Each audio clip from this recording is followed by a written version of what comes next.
Weather first with meteorologist Joshua Rivas. All right, good Wednesday, everybody. Here we are. We are halfway through the work week. Another warm afternoon for our area with the effect of the sea breeze, and it will also keep the best chance of showers and storms, actually, across our inland areas. So partly cloudy, otherwise remaining mostly dry near the coastline.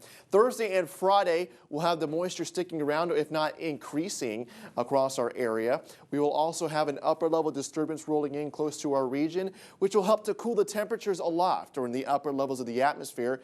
And when you have that happen, there's always a chance of some hail forming with the stronger storms. We saw that about a few weekends ago. We had cooler temperatures aloft and we had hail for sure across the east coast of Florida. So we'll have to watch that closely across our inland zones Thursday and Friday. And basically that means around eastern Manatee, eastern Sarasota, eastward for our inland zones. For the weekend, rain chance possible on Saturday and a little bit closer towards the coastline as well. Then we turn breezy and drier for the end of the weekend. At the surface, nothing too much going on, so very light winds at the mercy of our sea breeze today, tomorrow, and going into Friday. As we go into the weekend, low pressure out in the western Atlantic east of the United States. Pretty strong surface high pressure moving down the eastern seaboard, and those two together will set up a very tight pressure gradient or space in between the pressure, and we'll set up for a breezy northeasterly wind coming into our state and ushering in some drier air at the same time. We'll show that in just a second. In the mid-levels, trough leaving out. Here's that disturbance I was talking about, getting the severe weather going for today across the Gulf Coast.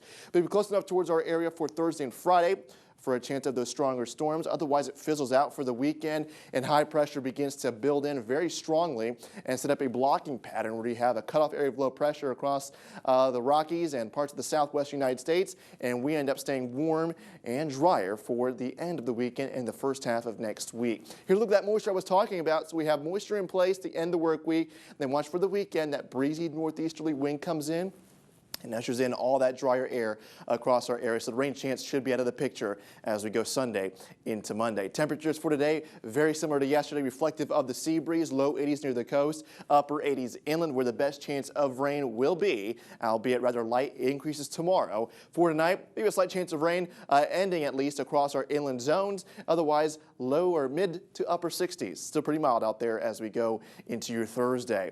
Marine forecast, partly cloudy, easterly wind switching westerly with that sea breeze, seas 1 to 2 feet with a light chop temperature near 80 degrees. For the beaches, also looking at that sea breeze, surf 1 to 2 feet, UV index still very high, and sunset at 7:54. Let's look at that 7-day forecast. We're looking at temperatures staying in the low, maybe some mid 80s. Again, basically the same forecast as yesterday, maybe about a degree cooler across my numbers here. Lows in the mid to upper 60s. Rain chance increased for Saturday, at least in the morning hours, then drying out and turning breezy. Again, watching out for the potential for some strong storms inland Thursday and Friday, and then we'll dry out and stay breezy through about Monday of next week, still staying pretty warm and still staying pretty mild. Another web weather update's coming up later on today.